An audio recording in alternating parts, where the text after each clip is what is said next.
whole gym to myself. So I'll do it from the dark. Doesn't that make it a bit better?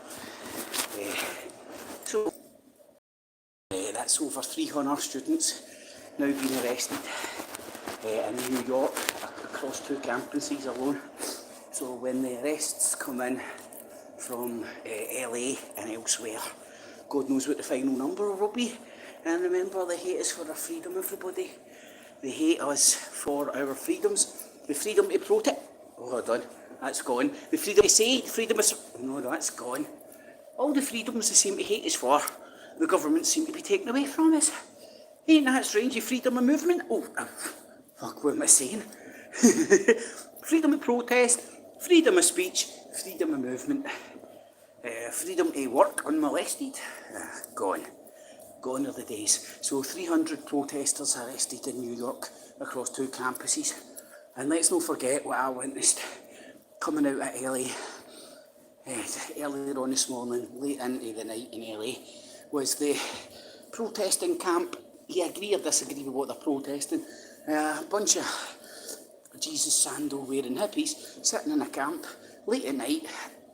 Then what happens? All of a sudden their camp starts getting attacked by counter-protesters. I think that's how the news is framing it.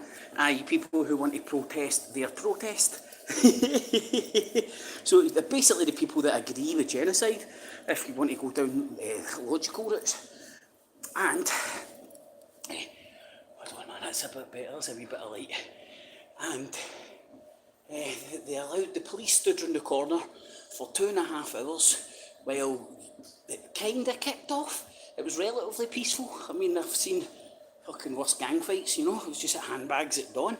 And then the cops come in and they've got the violence they needed to justify shutting down the protest and shutting down the camp because of the violence.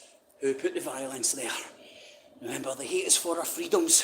The freedom to protest, freedom of speech, the freedom of movement, and they're all fucking gone. Thank you, Triffer Industrial Complex. Get it? Got it. Good. When you get conditioned room to myself. Catches.